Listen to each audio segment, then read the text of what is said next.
Good morning. I know it's the Sunday of July 4th weekend because it's humid and hot and nobody wants to be here or anywhere, and so half of you left to go somewhere else. I'm always amused every year, it never fails, people come to DC to see the fireworks on the National Mall, and they only do it once, and they learn their lesson, and they go home, and everybody else who lives here who's already learned the lesson just disappears.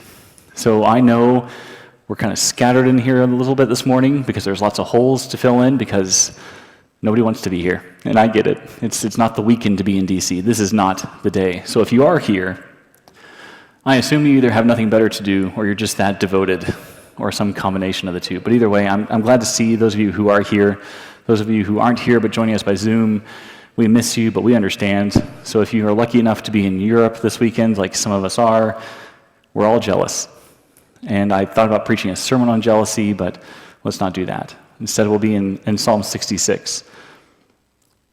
We're well into summer. Things do slow down a bit here in the summer, which is weird because if you have young kids, it feels like things go faster. But things really do slow down in their own way. The gardens are not slowing down. The weeds are amping up. I get that. Some things go faster, some things go slower. But the days do stretch longer. You have more time to do more things, and so you fill your calendars more. If you're lucky, you get to catch your breath. But this summer season, if you can pay attention to it, if you can be mindful to it, it is an opportunity for joy that we don't have the rest of the year. Kids get to be kids in the summer. They get to chase ice cream trucks barefooted. They get to drink out of the water hose with all the contaminants in it. Kids get to do the fun things that kids do during the summers. Families have reunions. Some of us manage to take long overdue vacations. It's easier sometimes to be grateful, I think, in July, even if it's hot and humid, than it is in January, because we have more things to do, more things to be grateful for. But Psalm 66 doesn't offer that seasonal joy. It offers something deeper, a life that is completely reoriented by gratitude. The joy we read about in Psalm 66 is not just happiness that is contextually based. It's not just that things are going right now, so things are good, so we can be happy. It's a joy that sings because God is faithful when life has not been easy.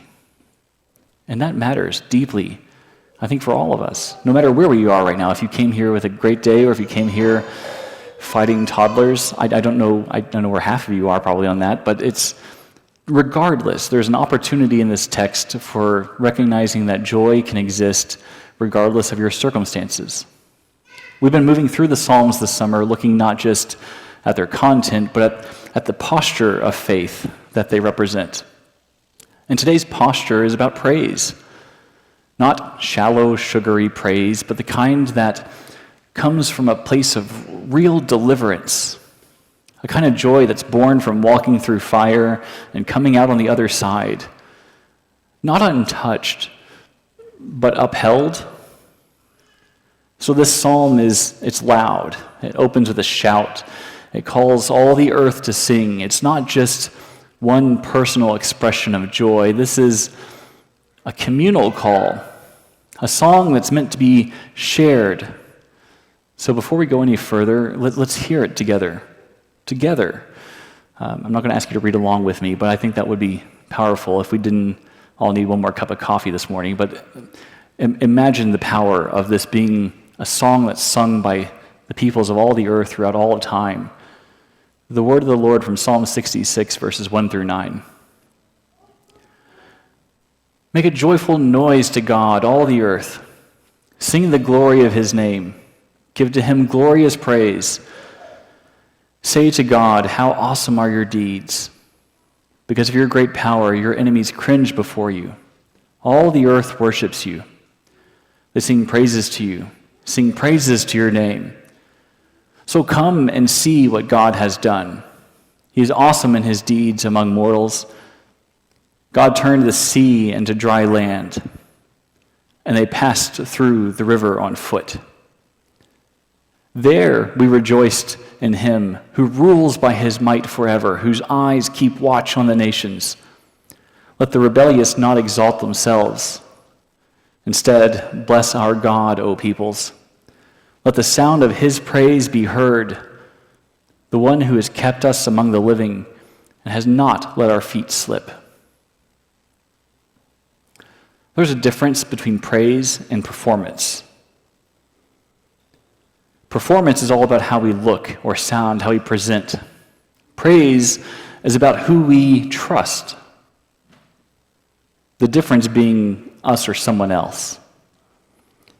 Performance it's easier, it's flashy, it draws people in, it's charismatic. Praise is usually not those things. Praise is difficult. Praise is trying. Praise is hard. Psalm 66 doesn't just shout for joy because things are good. It shouts because God is good. And that is a statement that stands regardless of your circumstances, good or bad. Come and see what God has done, it says, how he turned the sea into dry land. It's a reference, of course, to the Exodus, when God parted the Red Sea and delivered Israel from Egypt. But if you remember, in that moment, there was not praising going around the crowd. It was the exact opposite. There was fear, there was confusion, there was chaos. The Israelites wanted to turn around and go back to Egypt with their tail between their legs and just accept a mantle of slavery. That made more sense to them than crossing a sea on dry land. To take praise and put it in that moment is a reminder of how difficult praise can truly be. It's a memory that's passed down through the generations, and I think that moment becomes easier and more clear as it gets passed down through the generations. But it's not just about ancient history. For the psalmist, this is a present reality.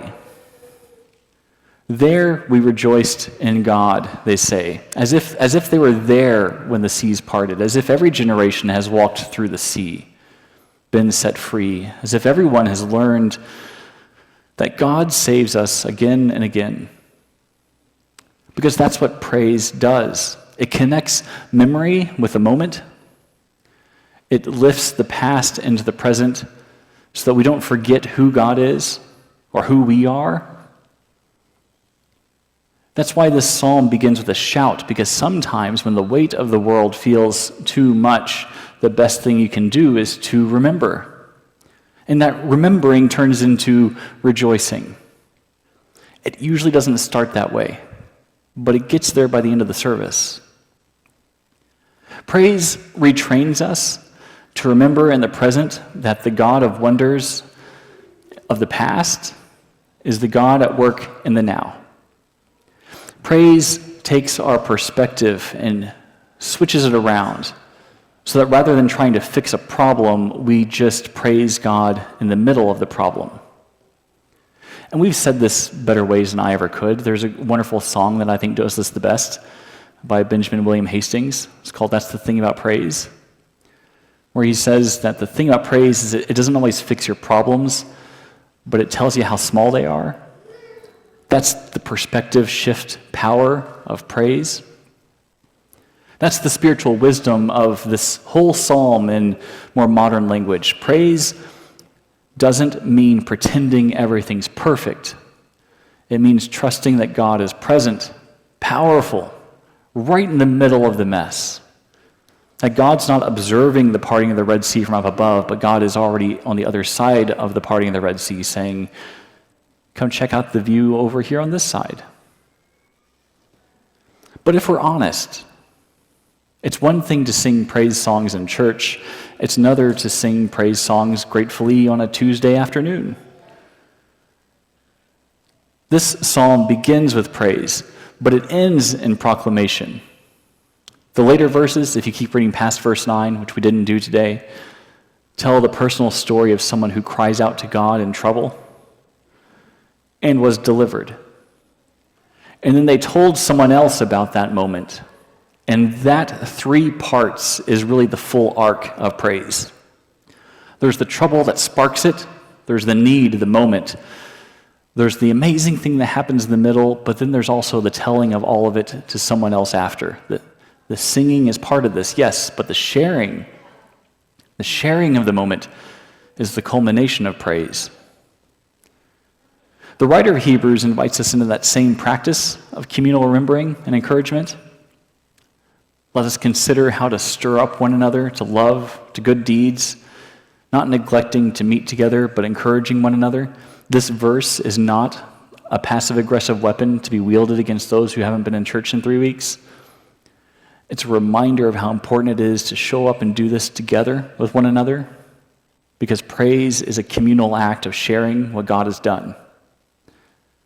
Because some days you show up and you have trouble remembering past the troubles of the week, remembering the last time that God did deliver. But somebody sitting on the pew in front of you is having a great week, and they remember it all, and they are there to hold that memory for you so that you don't have to do it all on your own. Because praise is not a solo act. It's a shared act of calling to remember God's faithfulness through all of it. So then we remind each other of what God has done. We strengthen our faith in what God continues to do. And our testimonies to one another become a lifeline, a way to anchor our hope amid uncertainty. And in this way, praise shapes not only our own hearts, but the hearts of those around us, helping us all to stand firm and live as one joyful witness together. So real praise can do nothing but overflow. It has to, it must. To be praised, it has to be shared. Gratitude isn't just something vertical or one-directional, it becomes multi-directional. It's horizontal. It spills out into how we treat one another. It shows up in our compassion.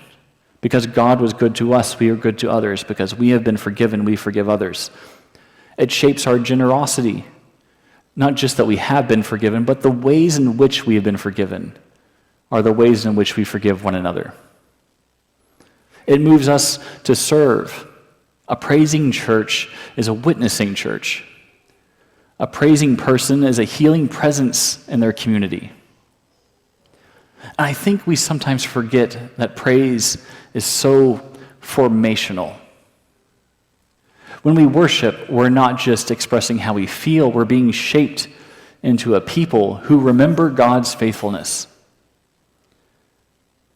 That memory gives us resilience. It trains us to see grace in the mundane, to look for joy in the most unlikely of places. As we hold on to that call to praise, that power of testimony, the psalm invites us into something even more, something that shapes how we live moving forward. Remember verse 9. He has kept us among the living, has not let our feet slip. That is so much more than a statement about the past. It's a declaration that anchors us in the present while pointing us forward to a future. Throughout the whole psalm, we are remembering God's faithfulness in history. And like that Exodus moment when God parted the sea, that whole story of history becomes this foundation for what you do now, for who you trust now.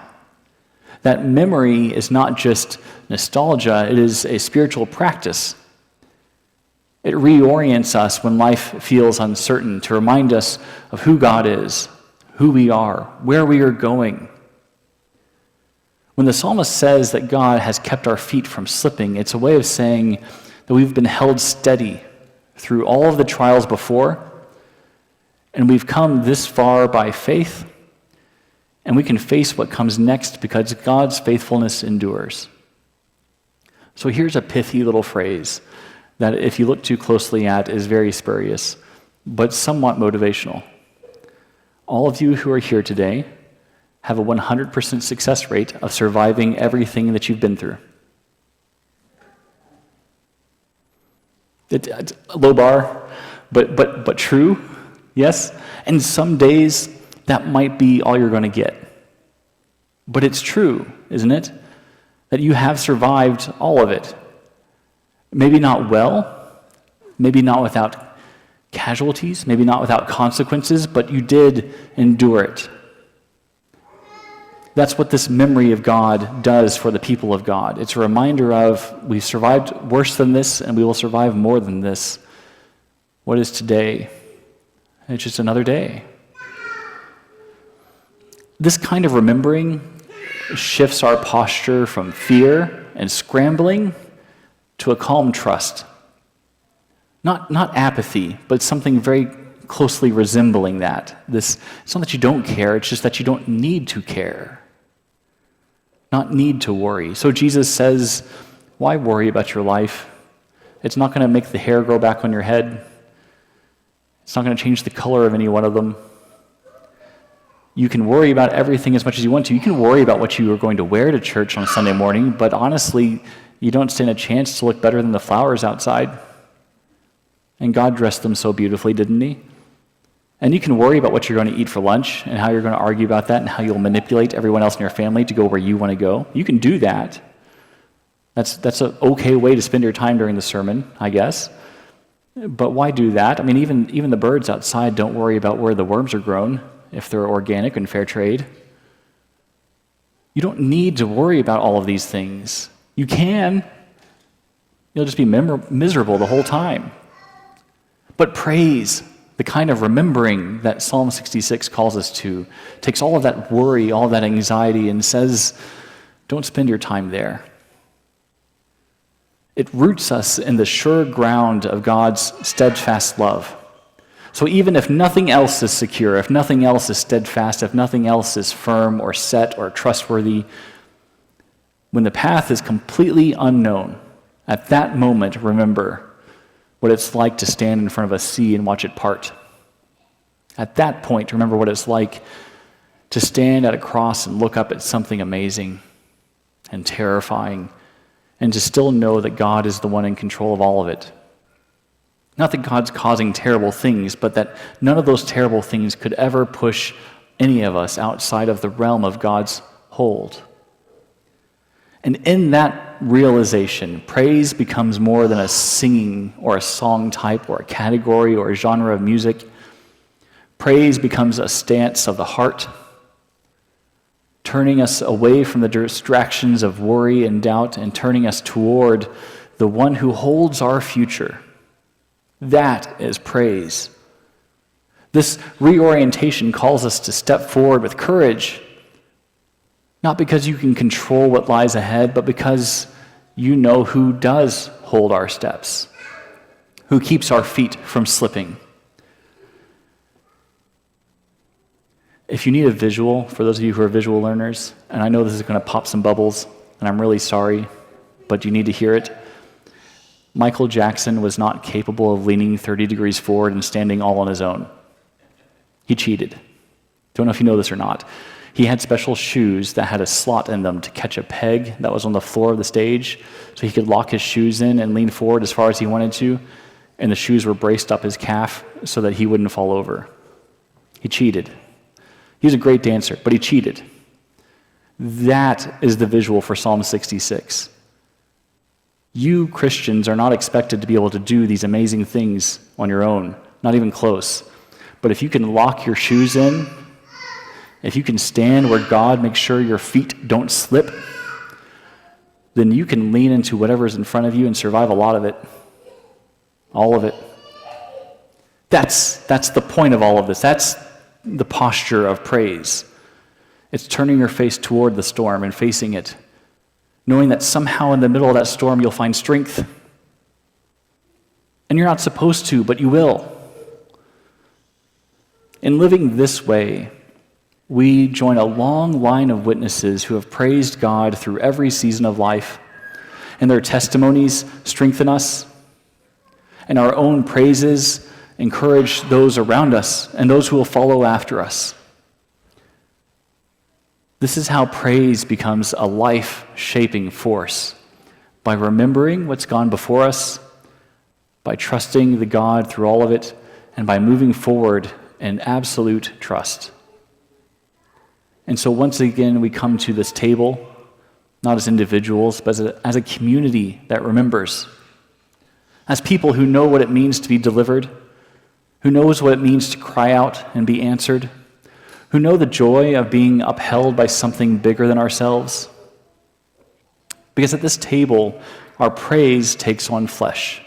Gratitude becomes a meal. Joy becomes a shared experience. We're reminded not just of what God has done, but what God is doing right here, right now, in the middle of all of our messy lives. And if you can't see that, listen to somebody else around the table who can, and take courage from it. So come to the table. Come with whatever it is that you're carrying. Come if you feel strong or shaky. Come because God has kept you among the living. Come to give thanks, to taste joy. Come and see what God has done. Let's stand and sing.